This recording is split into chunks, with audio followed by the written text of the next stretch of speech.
রব্বুল কারীম ফজিলত রেখেছেন, তুমি মসজিদে আসতেছো, তোমার জন্য একটা উট কুরবানের সওয়াব তোমার আমলনামায় লেখা হয়ে গেছে। বলেন যেই জুমায় আসার পরে উট কুরবানের সওয়াব অর্জনের সুযোগ আছে না নাই? সবাই যদি চেষ্টা করে একসাথে হুবরিকে ঢুকেন, আল্লাহ চাইলে আপনার দিনের তামান্নার প্রত্যাশা দেখবেন। আমি আপনি যদি এই নিয়তারে প্রত্যাশা করি, আমি এই ফজিলত চাই, এই ফজিলতটা আমি অর্জন করতে চাই, বাসা থেকে পড়ার প্রস্তুতি নিয়ে রেগুলার প্রত্যেক জুমায় যদি চেষ্টা করেন, সবার আগে মসজিদে আসবেন, সবার আগে মসজিদে আসবেন, আপনার এই দিনের ইচ্ছা আর প্রত্যাশার কারণে আল্লাহ চাইলে সবাইকে দিতে পারেন কিনা? আল্লাহ দেখবেন আপনার দিলের মধ্যে ইচ্ছা আর আগ্রহটা কি পরিমাণ। হাদিসে আছে এরপরে যখন আসবেন দ্বিতীয় জন, তার জন্য গরু কুরবানের সওয়াব আল্লাহ লিখে দিবেন। তৃতীয় নম্বরে যদি প্রবেশ করবেন, ছাগল যদি কুরবানি করেন, যে পরিমাণ সওয়াব হবে ওই পরিমাণ সওয়াব আল্লাহ তার আমলনামায় লিখে দিবেন। এরপরে হাদিসে আছে মুরগি সদকা করলে যেমন সওয়াব হয়, পরের জন্য সেই সওয়াব। এরপরে আছে ডিম সদকা করলে যেমন সওয়াব হয়, তার জন্য সেই সওয়াব। এরকম একের পর এক পুরস্কারের জন্য রব্বুল কারীম সওয়াব লিখতেই থাকেন ফেরেশতার মাধ্যমে। লিখতে লিখতে ইমাম সাহেব যখন খুতবার জন্য মিম্বারে বসে যায়, ফেরেশতারা তাদের খাতা বন্ধ করে বয়ান শোনার জন্য তারাও সবার মুসল্লিদের সাথে মসজিদে বসে যায়। বলেন এত বড় ফজিলত চাইলে জুমার দিন অর্জন করার জন্য আছে না নাই? আছে না নাই? আছে। এই জুমার দিনের ফজিলত শুরুতে বলছি, তখন বুঝে আসবে যখন সুযোগ থাকবে না। জুমার দিনে যেদিন আর সুযোগ থাকবে না, ওই দিন বুঝে আসবে এই দিনটা কি ছিল আমাদের জন্য। আবু দাউদ শরীফ সহ অনেক হাদিসের কিতাব এসেছে, নবী সাল্লাল্লাহু আলাইহি ওয়াসাল্লাম ইরশাদ ফরমান, জুমার দিনে সকাল সকাল বাসা থেকে বের হয়ে গোসল সেরে বা কসলা সকাল সকাল গোসল করে মসজিদে যদি আপনি আগমন করেন, মসজিদে প্রবেশ করেন, ইমাম সাহেবের খুব নিকটবর্তী বসে জুমার খুতবা শ্রবণের উদ্দেশ্যে কাছাকাছি এসে বসে যান, আপনার বাসা থেকে মসজিদে আসা পর্যন্ত আপনি যতগুলো কদম ফেলে আসবেন, হাদিসে আছে নবী বলেন বিকুল্লি খুতওয়াতিন আজরু সানা, তোমার প্রত্যেকটা কদমের বিনিময়ে আল্লাহ রাব্বুল ইজ্জত 1 বছর নফল ইবাদতের সওয়াব আপনার আমলনামায় লিখে দিবেন। সুবহানাল্লাহ।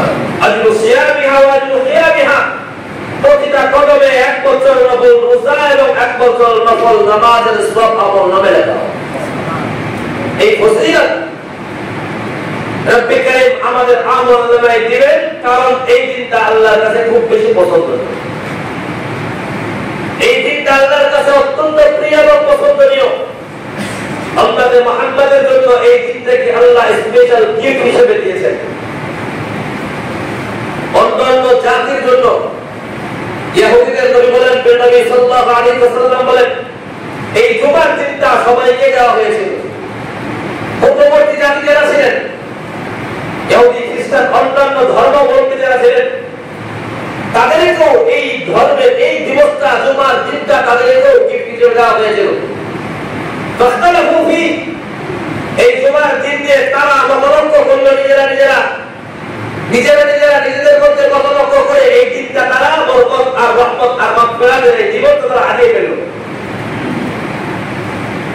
ইহুদিদের জন্য গুরুত্বপূর্ণ দিন পরে নির্বাচন করা হলো শনিবার আল সাbt, খ্রিস্টানদের বড়দিন আর তাদের ধর্মীয় দিন স্পেশাল দিন হিসেবে তাদের জন্য নির্বাচন করা হলো ইয়াউমুল আহাদ, রবিবার। আর আমরা আগমন করলাম পরে, বলেন আমাদের আগমন শেষে, আমাদের আসা শেষে দুনিয়ায়, কিন্তু উত্তম দিন হিসেবে সর্বোত্তম শ্রেষ্ঠ দিন আমাদেরকে দেওয়া হলো আমাদের জন্য। সেই দিনটাকে শ্রেষ্ঠ দিন, আগেও ছিল শ্রেষ্ঠ দিন, কিন্তু এই শ্রেষ্ঠ দিনটা আমরাই পাইলাম জুমার দিন। আমাদের আগমন পরে শ্রেষ্ঠ দিন পাওয়া হিসেবে আমরা অগ্রগামী। নবী বলেন আমাদের আগমন পরে, আমাদের আশা করে দুনিয়ায়, কিন্তু আল্লাহর পক্ষ থেকে শ্রেষ্ঠ দিনের পাওয়ার দিনটা আমরা অগ্রগামী হয়ে আগে পেয়েছি।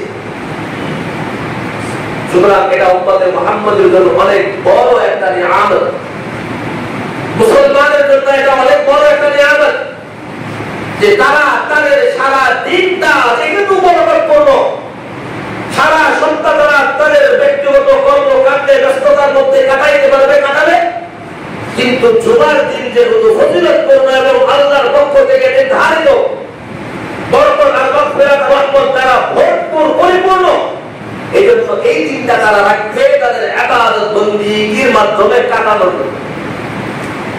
হাদিসে আছে নবী সাল্লাল্লাহু আলাইহি ওয়াসাল্লাম বলেন, আমার বান্দার পুরা নেক আমলগুলো জুমার দিনে আল্লাহর কাছে পেশ করা হয়। আমাদের পুরা সপ্তাহের আমল, পুরা সপ্তাহ মানে নেক আমল করেছি, ভালো কাজ করেছি, খারাপ কাজ করেছি, এই পুরা আমল নামাটা আল্লাহর কাছে সাপ্তাহিকভাবে পেশ করা হয় জুমার দিনে। সুতরাং সারা সপ্তাহে আপনি যে কাজ করেছেন, এই দিন যেহেতু নেক আমল দ্বারা সাজানো থাকবে, আল্লাহর কাছে পেশ করার সময় নগদ নগদ ভালো কিছু নেক আমল দেখা যাবে। এজন্য নবী সাল্লাল্লাহু আলাইহি ওয়াসাল্লাম এই সময়টা রোজার মাধ্যমে কাটিয়ে নেক আমল আল্লাহর কাছে যাবে, ভালো আমল আল্লাহর কাছে শেষ সময়ে ভালো আমল দ্বারা আল্লাহর কাছে পেশ করা হয়।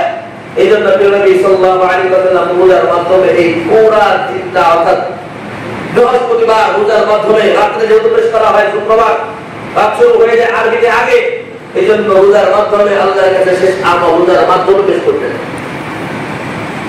আমাদের শরীফে আবু হুরায়রা রাদিয়াল্লাহু আনহু বর্ণনা হাদিস এসেছে, নবী সাল্লাল্লাহু আলাইহি ওয়াসাল্লাম এরশাদ ফরমান, জুমার নামাজ আদায় করে আসরের নামাজ শেষ করে যদি কোনো ব্যক্তি আসরের নামাজের জায়গায় বসে, হাদিসের সনদে কিছুটা দুর্বলতা আছে তবে আমলযোগ্য, যদি কোনো ব্যক্তি ওই জুমার নামাজের পরে আসরের নামাজ কমপ্লিট করে নামাজের জায়গায় বসে নবীর নামে নবী সাল্লাল্লাহু আলাইহি ওয়াসাল্লামের সাথে দরুদ শরীফ পাঠ করেন আশীর্বাদ, আল্লাহ নবী সাল্লাল্লাহু আলাইহি ওয়াসাল্লাম বলেন তার 80 বছরের আগের এবং পরের গুনাহ আল্লাহ মাফ করেন। সুবহানাল্লাহ।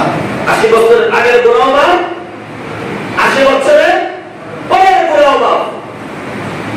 তাহলে এক দরুদের আমলের বদৌলতে এক জুমার দিনে জুমার নামাজ পড়ার পরে আসরের নামাজের পরে যদি কোনো ব্যক্তি নেক আমলের মাধ্যমে আসর পর থেকে সময়টা কাটায়, এত বড় কবুল হওয়ার ঘোষণা আছে, পাশাপাশি এর মাধ্যমে তার 80 বছর আগের এবং পরের গুনাহ আল্লাহ মাফ করে দেন। বলেন এই ফজিলত চাইলে জুমার দিন ছাড়া অন্য কোনো দিন পাবেন? বলেন জুমার দিন ছাড়া অন্য কোনো দিন পাওয়া যাবে? হাদিস আছে জুমার দিনের কথা অর্জন করতে গেলে শুক্রবারেই করতে হবে। জুমার সালাতে মসজিদে আসলেন, প্রত্যেকটা কদমে কদমে 1 বছর নফল নামাজ রোজা নফল ইবাদতের সওয়াব পাইলেন। 100 কদম দিলে 100 বছরের বলেন জুমার দিন ছাড়া অন্য কোনো দিন পাবেন? বলেন বলেন পাওয়া যাবে না? না আমার কথা কি বুঝতেছেন? কথা বুঝতে থাকলে বলেন জুমার দিন ছাড়া অন্য কোনো দিন পাবেন? জি না। আপনি জুমার সালাতে মসজিদে আসলেন, জুমার নামাজ আদায়ের জন্য প্রথমে আসলেন, কোন কোরবানের সওয়াব পাবেন, আগামীকাল জোহরে আসতে পাবেন এটা? জি না। পরের দিন পাবেন? জি না। বৃহস্পতিবারে পাবেন? জি না। পাবেন কোন দিন? শুক্রবার। শুক্রবারেই পাবেন, অন্য কোনো দিন পাবেন না। যে কারণে আমাদের সে উলামায়ে কেরাম আমার আপনার ঈমান আমল আকীদা, আমার আপনার ধর্মীয় চিন্তা চেতনা আদর্শ সবগুলোকে ঠিক রাখার জন্য, সবগুলোতে ইসলাম অনুযায়ী আপনার ঈমান আর আমল তৈরি হয়, আপনার সন্তানের ঈমান ও আমল তৈরি হয়, আপনার জিন্দেগিটা ইসলাম ও সম্পূর্ণ ইসলামিক কৃষ্টি কালচার সম্পূর্ণ অনুযায়ী তৈরি হয়। যে কারণে সরকারের পক্ষ থেকে ছুটি ঘোষণা, মুসলিম কান্ট্রি হিসেবে ছুটি ঘোষণা, আমরা ওই দিনে আগে আগে এসে উলামায়ে কেরামের জবান থেকে আমাদের সারা সপ্তাহ চলার একটা পাথেও গ্রহণ করি কিনা? সারা সপ্তাহ চলার একটা পাথেও, সারা সপ্তাহ কিভাবে চলবেন, আপনার ঈমানের যে বিন্দুমাত্র ঈমানের চেতনা বাকি আছে খুবই অল্প, নির্মূল ভাব, নিবে নিবে ভাব, কিছু দুনিয়ার স্বার্থ সামনে আসলেই আমার ঈমানে যে আছে আর কি যত দুর্বল আর হালকা হালকা নিবে ভাব, দুনিয়ার কিছু স্বার্থ আসলে একটা ঝড় হাওয়া বয়ে গেলে যেটা জ্বলতেছে যে কোনো সময় নিবে যাওয়ার পূর্ণ আশঙ্কা আছে, ওই হালকা ঈমান নিয়ে জুমার দিনে আসলে ফুয়েলের তেল ধরে 1 সপ্তাহ চলার একটা তেল ট্যাঙ্কি ফুল করে আমরা বাড়ি যাওয়ার চেষ্টা করি। নিজেদের সন্তান সারা সপ্তাহ স্কুল কলেজ ভার্সিটিতে লেখাপড়া করে, সপ্তাহব্যাপী তাদের শিক্ষা কার্যক্রম সরকারের পক্ষ থেকে আমাদের কারিকুলাম শিক্ষা কারিকুলাম যা দেওয়া আছে তাই করে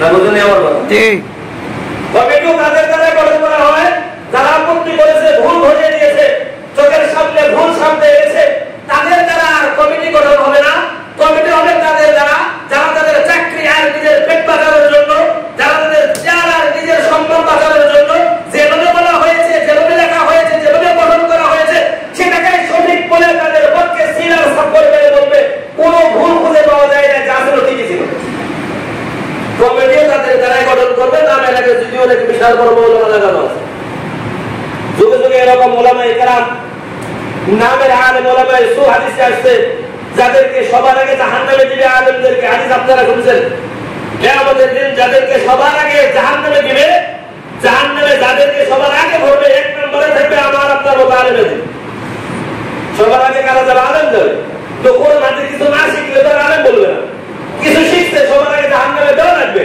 আল্লাহ নবী জানাইছেন আমাদেরকে সুতরাং এরকম কিছু মানুষ না থাকলে জীবিকা তাদের সামনে স্পষ্ট হারাম জিনিস নিজের ব্যক্তিগত কোনো স্বার্থের কারণে হারাম হয় না ব্যক্তিগত স্বার্থের কারণে হারামটাকে হারাম করে যারা সার্টিফাইড করতে পারে হারামটাকে হারাম করে যারা বলে দিতে পারে আমার চোখের সামনে আমার দৃষ্টিতে কোনো ভুল পাই নাই ঠিক আছে আপনাদেরকে ভুলভাবে চালানোর জন্য আমাদের মতো কিছু লোক যেহেতু দাঁড়ানো আছে সুতরাং আপনাদের দোষ না কিছু করার নাই কিছু বলার নাই সুতরাং হাজির আমার আপনার সন্তানেরা এরকম ভুলভাল যা আছে ইসলাম ও মুসলমানের ঐতিহ্য এবং শিক্ষা যে সমস্ত কার্যক্রম রয়েছে সারা সপ্তাহ স্কুলে 6 দিন ব্যাপী স্কুলে লেখাপড়া করে আমার সন্তানেরা ভুলভাল যাই সে হোক না কেন যা কিছু তাদের চোখের সামনে আসে সপ্তাহে একদিন আপনার হাতে ধরে আপনি জুমার সালাতে নিয়ে আসেন মসজিদে নিয়ে আসেন খলিফ সাহেব আর ইমাম সাহেবের জবান দ্বারা ইসলামের যে কৃষ্টি সভ্যতার সৌন্দর্য ইসলামের যে বিধানগুলো আপনার সন্তানরা তাদের কানের কর্ম কহলে প্রবেশ করে অন্তরের মধ্যে ঢুকে আপনার সন্তান সারা সপ্তাহ ভুলভাল যা শিখছে যা কিছু ইসলামের বহির্ভূত শিক্ষা তারা শিখেছে দুই সাথে কম্পেয়ার করে অন্তত পক্ষে একদিনের এই শিক্ষার মাধ্যমে তারা সঠিকের উপরে চলার ন্যূনতম যে বিন্দু বিন্দু ইমানি চেতনা চলতেছে সেটাকে আরেকটু পাওয়ারফুল করে এক সপ্তাহ পর একটা তেরো ফেরে এখান থেকে নিয়ে যায় সুতরাং হাজিরের দুঃখের সাথে বলছি আপনাদেরকে সতর্ক করার জন্য জানি না ভবিষ্যতে সেটা বাস্তবায়িত হবে কিনা তবে দু একটা বক্তব্যে আশঙ্কা জাগে আস্তে আস্তে পর্যায়ক্রমে একদিনে সব হয় না সবকিছু হইতে গেলে কোনো না কোনো কারণ আগে উপস্থাপন করা হয় কারণের পরে সেটা নিয়ে আরো কিছু কারণ করে তৈরি হয় পর্যায়ক্রমে কারণের পরে আস্তে আস্তে আস্তে আস্তে আমাদের উপরে চাপানো হয় জুমার দিন আমাদের দেশে সরকারি ছুটি স্কুল কলেজ বিশ্ববিদ্যালয় সহ সকল কার্যক্রম মাদ্রাসা সবগুলো ছুটি জুমার দিনে আমরা পূর্ব প্রস্তুতির জমায় আছি গত 2-1 দিন আগের বক্তব্য দেখলাম আমাদের সম্মানিত শিক্ষামন্ত্রী সাহেব উনি বক্তব্য বললেন প্রয়োজনে সেটা সুদূর প্রসারিত পরিকল্পনা কিনা আপনার সন্তান ইমান আকীদা রক্ষার জন্য আমার এই মেম্বার যেহেতু আমার জিম্মাদারি আমার কানে আসছে আমার চোখ দ্বারা আমি দেখছি কান দ্বারা যেটুকু শুনেছি আমার বুঝের ভুল হলে আল্লাহ হেফাজত করেন আশা করি এবং দোয়া করি আমার এই ধারণা যাতে ভুল প্রমাণিত হয় আমি যা বলতে চাচ্ছি সেটা যাতে ভুল হয় আমিও সেটা চাই সঠিক না হোক আমার এই ভুল সেটাও আমি চাই তবে সঠিক হয়ে গেলে ওদের ভবিষ্যতে আমার সন্তান আর আপনার সন্তান আপনার ভাই আমার ভাই আপনার মেয়ে আমার মেয়ে যে এদেশে ঈমান আর আমল আর আখলাক নিয়ে ইসলামিক কৃষ্টি কালচার সভ্যতা নিয়ে যে আর বাঁচতে পারবে না সেই তোমাদের আসলে সন্তান আমাদের চোখের সামনে ঠিক এখন সতর্ক না হলে পরবর্তীতে আর চোখের পানি ফেলে কাজ হবে শুনলাম বক্তব্য বললেন প্রয়োজনে শিক্ষা কারিকুলাম যেটা আমাদের সামনে পেশ করা হয়েছে সেটা যাই হোক আপনারা সেটা চুপে চুপে মেনে নিয়েছেন আপনারা চুপে সরে চুপ থেকেছেন মানে মেনে নিয়েছেন একটা মূলনীতি আসার মিলে যে জায়গায় কথা বলার কথা যে জায়গায় আওয়াজ তোলার কথা আওয়াজ না তুলে যদি কেউ চুপ থাকে তাহলে চুপ থাকাটাই সেটা মেনে নেওয়ার সামান্য আওয়াজ তোলার কথা আওয়াজ তোলেন নাই তার মানে আপনি এই বক্তব্যটা মেনে নিয়েছেন এটাই ধরা হবে সুতরাং আমরা যেহেতু সবাই চুপ যা কিছু আমাদের সামনে পেশ করেছে ব্যাংকের ডাকার কুবেলের নাসার যাই দেখ না কেন যা কিছু দিয়েছে আলোভর্তা বাংলা শিক্ষক আর দিনবাজি বাংলা শিক্ষক না কেন যা কিছু আমাদের সামনে দিয়েছে আমরা যেহেতু চুপ সরে সবাই মেনে নিয়েছি সারা বাংলাদেশের শুধু ওলামায়ে কেরাম ছাড়া আপনারা যেহেতু সবাই চুপ সুতরাং কথা মসজিদের মেম্বার প্রতিষ্ঠান ছাড়া ইমাম সাহেব স্যার আপনারা যেহেতু সবাই চুপ, সপ্তাহে একদিন বয়ান শুনে নেন, আর কোনো কথা নাই, সবাই যেহেতু চুপ, সুতরাং আমরা সবাই এই কথাটা মেনে নিছি। আমার ছেলে আর আমার মেয়েরে যা সেখানে আমরা খুশি আছি, লেখাপড়া শেষ করে ভালো একটা দামের চাকরি পাইনি আমরা খুশি, আমাদের আর কিছু দরকার নেই। যেহেতু মেনে নিয়েছেন আলহামদুলিল্লাহ, এটা আপনাদের ব্যাপার, আমাদের জিম্মাদারি আমরা বলা। এরপরে কি করবেন আপনার জিম্মাদারি, আমরা আপনাকে বাধ্য করার অধিকার শরীয়ত আমাকে দেয় নাই, আর আমাকে বাধ্য করার জন্য শরীয়ত নির্দেশ দেয় নাই। শরীয়ত আমাকে বলেছে আপনাকে জানানো, ওমা আলাইনা ইল্লাল বালাগ। নবী বলেন আমার জিম্মাদারি তোমাদের কাছে পৌঁছানো, পুলিশ হিসেবে তোমাদের উপরে আমার কালকা নিযুক্ত করেন নাই। দাওয়াত দিব, তাড়াতাড়ি করবো, বাঁচানোর চেষ্টা করবো, না বাঁচতে আপনার আখিরাত দেখবেন, আমার আখিরাত আমার কবর আমি দেব। যেহেতু মেনে নিয়েছেন, আমার পুরা পত্রিকায় মানছেন আপনাদের ব্যাপার, না মানলে কথা বলতেন সেটাও আপনাদের ব্যাপার। কিন্তু মোহতারাম হাজির, যদি কোনো কারণে শিক্ষা সিলেবাস বাস্তবায়নের নামে, শিক্ষা সিলেবাসটাকে যথাযুক্ত করার নামে শুক্রবার ছুটির দিন, সরকারি ছুটি, আমার সন্তান জুমার সালাতে এসে খতিব সাহেবের জবান থেকে তাদের ভুলগুলো সংশোধন করার যে সুযোগ পাচ্ছে, আপনাদের সন্তানকে কিচ্ছু বানাইতে পারেন না, অন্তত পক্ষে বলতে পারেন শুক্রবারে খতিব সাহেব আসছে, একটু দেখা করে আইসো, ইমাম সাহেবের সাথে একটু মোসাফা করো, নামাজের পরে 10 মিনিট বইসো, অথবা নামাজের আগে মসজিদে গিয়ে হুজুর কি বলেন কথাটা মনোযোগ দিয়ে শোনার চেষ্টা করো। এখনো যে সুযোগ আপনাদের আছে, তাদের ভুলগুলো সংশোধনের যে সুবর্ণ সুযোগ আছে, আশঙ্কা হয় ওদের ভবিষ্যতে খুব বেশি সময় নাই, 98 থেকে যে 88 মুসলমান পার্সেন্ট কমছে, কমতে কমতে যাবে মুসলমান কোথায় কমে, অল্প সময়ের পরে যে এটাও বন্ধ হইয়া এই সুযোগও আর থাকবে না, তখন আপনার সন্তানকে যেভাবে ইচ্ছা একদিকে শরীফা থেকে শরীফা শিখাবে, একদিকে থেকে আপনার সন্তানের শিক্ষা সিলেবাসের মধ্যে নাস্তিকবাদ দ্বারা ভরপুর করবে, আবার সংশোধনের যে বিন্দুমাত্র জায়গা জুমার সালাত ছিল, জুমার মেম্বার ছিল, সেটাও যখন বহাল থাকবে না, আপনার সন্তানকে আর ইসলামের উপরে টিকিয়ে রাখা আর কোনো ওয়ে লাস্ট বেরাক যেটা পথে দেওয়া দরকার, আমার সন্তানকে ইসলাম থেকে দূরে সরানোর জন্য সর্বশেষ ষড়যন্ত্র যদি হয়, সেটা আসতে আর খুব বেশি বাকি নেই। সুতরাং সতর্ক হওয়ার এখনই সময়। নিজের সন্তান ইমান ও আমল আগে, সবার আগে মুসলমান ইমান ও আখলাক, ইমান আগে, মৃত্যু পর্যন্ত। আগে অনেকবার বলছি, কথাটা মনে রাখবেন, কিয়ামত পর্যন্ত ইসলাম টিকিয়ে রাখা আমাদের দ্বারা সম্ভব না, আমরা পারবো না, আপনার দ্বারাও সম্ভব না, আমার দ্বারাও সম্ভব না। রব্বে কারীম চাইলে হবে, না হইলে হবে না। তবে আমার জীবনের হায়াতে, আমার প্রাপ্তবয়স্ক হওয়ার পর থেকে, আমার বুঝ আসার পর থেকে নিয়ে আমার মৃত্যু পর্যন্ত সারা দুনিয়া কি হবে করে সেটার হিসাব আলাদা। আমি সারা দুনিয়ার ইসলামী শাসন ব্যবস্থা আর ইসলামের আয়োজন, প্রত্যেকটা ঘরে ঘরে ইমান ও আমল রাখা, ইসলামের সৃষ্টি কালচার সভ্যতা আমি ঢুকিয়ে যেতে পারবো কিনা সেটা আমার আল্লাহ জিজ্ঞাসা করবে না। আমার নিজতার জিম্মতার চেষ্টা আমি আমার প্রাপ্তবয়স্ক হওয়ার পরে, আমার বুঝশক্তি আসার পর থেকে নিয়ে আমার মৃত্যু পর্যন্ত ইসলামকে টিকিয়ে রাখার জন্য, দ্বীন ও ইসলামকে এই জমিনে ঠিক রাখার জন্য নবীর জিম্মাদারি বললে মুহাম্মদ বলো আয়া, আমার পক্ষ থেকে একটা আয়াত শিখে থাকলে আয়াতটা ঘরে ঘরে পৌঁছে দাও। ওই জিম্মাদারি পৌঁছানোর জন্য ইসলামের পক্ষে আঘাত আসলে নিজের সকল স্বার্থকে জলাঞ্জলি দিয়ে, নিজের রাজনৈতিক স্বার্থকে ত্যাগ করে, নিজের অর্থনৈতিক স্বার্থকে ত্যাগ করে, নিজের চেয়ারের ভয়কে ত্যাগ করে আমার মৃত্যু পর্যন্ত ইসলামকে টিকানোর জন্য আমি চেষ্টা করে গেছি কিনা আমার রব আমাকে এই জিজ্ঞাসা করবে। আমার রবের কাছে দাঁড়িয়ে আমাকে জিজ্ঞাসার উত্তর দিতে হবে, আমার কাছে প্রশ্ন করা হবে, তুমি তোমার মৃত্যু পর্যন্ত আমার জমিনে আমার হুকুম বাস্তবায়নের জন্য তুমি চেষ্টা করে এসেছিলে কিনা? তোমার সামনে আমার ইসলামের বিধানগুলোকে ভিন্নভাবে উপস্থাপন করে যার থেকে বিভ্রান্ত করা হয়েছিল, তুমি তাদের সামনে দমন করে আওয়াজ তুলেছে কিনা? তোমার সামনে তোমার রাজনৈতিক স্বার্থকে ঠিক রাখার জন্য ইসলামের বিপক্ষে কাজ হয়েছে, তোমার রাজনৈতিক পদ আর স্বার্থকে ঠিক রাখার জন্য তুমি তোমার জবান দ্বারা আওয়াজ তুলতে পারো নাই, তুমি আমার নবীর সাথে, আমার রবের সাথে, আমার ইসলামের সাথে গাদ্দারি করে এসেছো। তুমি তোমার চেয়ারকে ঠিক রাখার জন্য, তুমি তোমার চাকরিকে বাঁচানোর সাথে, তোমার দুনিয়ার পেটকে ঠিক রাখার জন্য তুমি আমার ইসলামের পক্ষে কথা বলে আসতে পারো নাই, মৃত্যু পর্যন্ত জিম্মাদার আদায় করতে পারো নাই। আজকে তোমার সাথে আমার কোনো সম্পর্ক নেই। সকাল সকাল দূর হও, সকাল সকাল দূর হও আমার জায়গা থেকে, আজকে তোমার সাথে আমার কোনো সম্পর্ক নেই। মোহতারাম হাজিরিন, কথা সংক্ষিপ্ত এবং স্পষ্ট। আমার আপনার জিম্মাদারি আমার হায়াত পর্যন্ত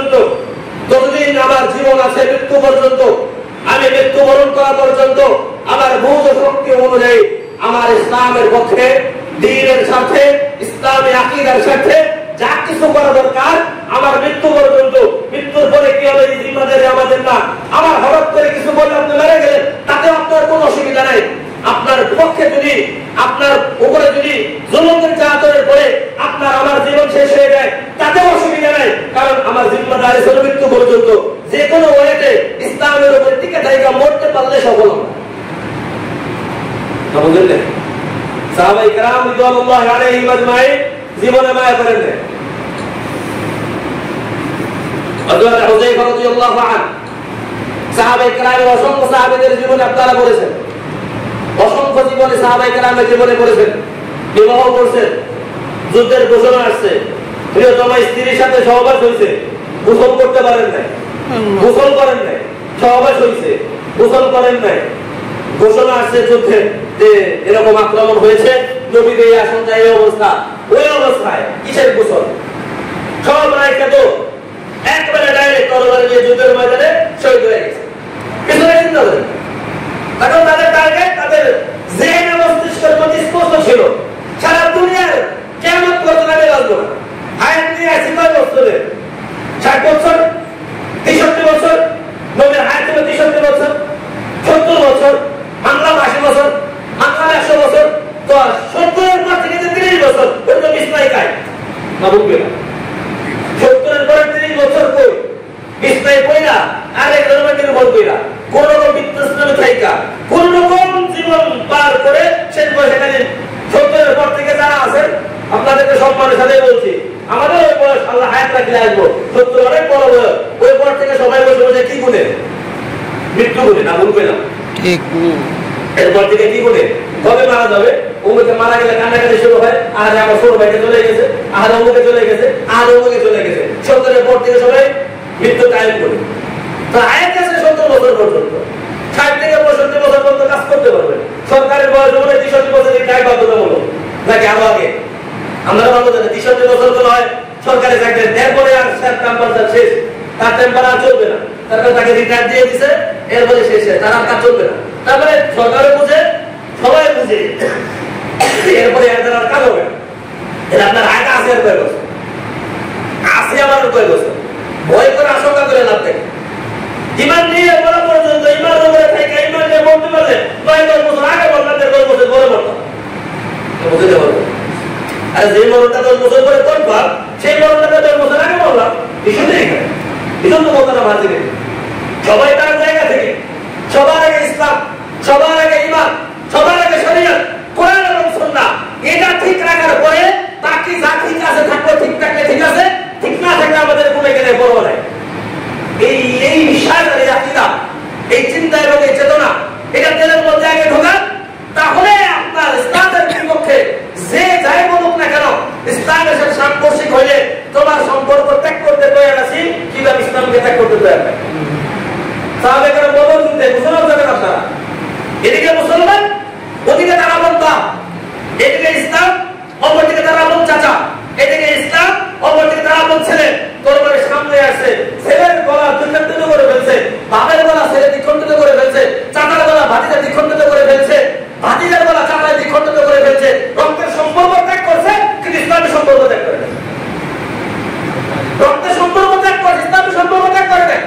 তোমার সাথে আমার সম্পর্ক যতদিন ঠিক আছে, ততদিন তুমি ইসলামের উপরে আছো, ইসলামের উপরে নাই তুমি সময় আমার কোনো সম্পর্ক নেই। এই বুঝ এবং বুঝ অন্তরে ঢুকানো যায়।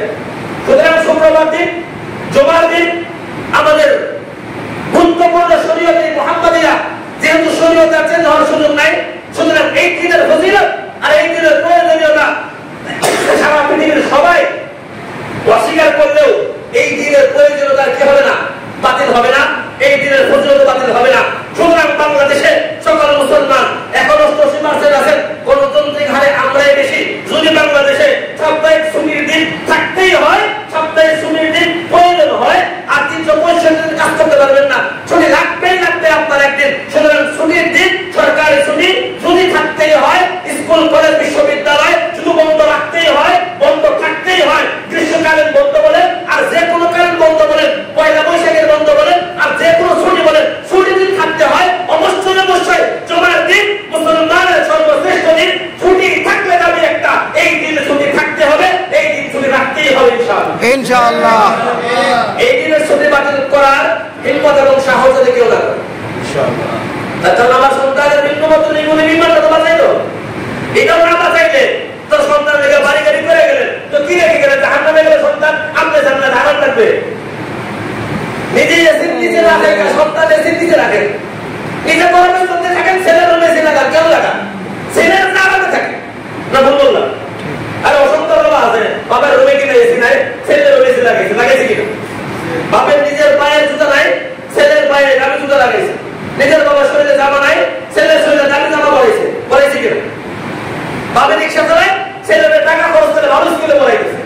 আমার মাদ্রাসায় বছর দূর থেকে বেশ কিছু দুর্বল মানে গার্জিয়ান ওরা চালায়, অনেক কষ্ট করে আপনার মাদ্রাসার নাম শুনছি, মনে খুব স্বপ্ন চালাই তো বলো, কিন্তু আমার ছেলে গেলে ভালো বানাইতে আপনার কাছে দিয়ে গেলাম, এখানে ভর্তি করে গেলাম, আসে সে আছে চালাই হলো, কিন্তু তার স্বপ্ন দেখছে ভালো একটা মাদ্রাসা সন্তানদের পড়াবে, বড় ছেলে চাকা হবে, তার চেয়ে অনেক বড় অংশ খরচ হয়ে তার ছেলের পিছনে।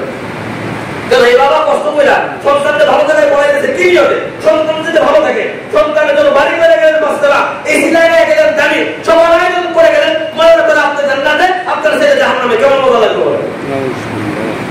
বাড়ি গেলে করেন না করেন, ছেলে জান্নাতে যাওয়ার যে নিশ্চয় নির্মল আকীদা রাখা, ওটার ব্যবস্থা পাবে সেটা আগে করেন আপনার জীবনে, যেটা ঠিক থাকবে ওই ফিকির আগে করেন। যারা সন্তান ইমান আখলাক ঠিক থাকবে ওই ফিকির আগে করেন। রব্বিকের আমাদের সকলকে ঐক্যবদ্ধভাবে ইসলামের পক্ষে আওয়াজ করে তৌফিক নসিব করুন, আমিন। ইসলামের পক্ষে কাজ করার তৌফিক নসিব করুন, আমিন। আল্লাহ তাআলা আমাদের সকলকে দ্বীন ও ইসলামের সাথে মৃত্যু পর্যন্ত থাকার এবং রাখার তৌফিক নসিব করুন, আমিন। আল্লাহ আমাদের সকলকে শেষ মুহূর্তে ঈমানের তৃপ্তি দান করুন, আমিন। ওয়া আখিরু দাওয়ানা আলহামদুলিল্লাহি রাব্বিল আলামিন।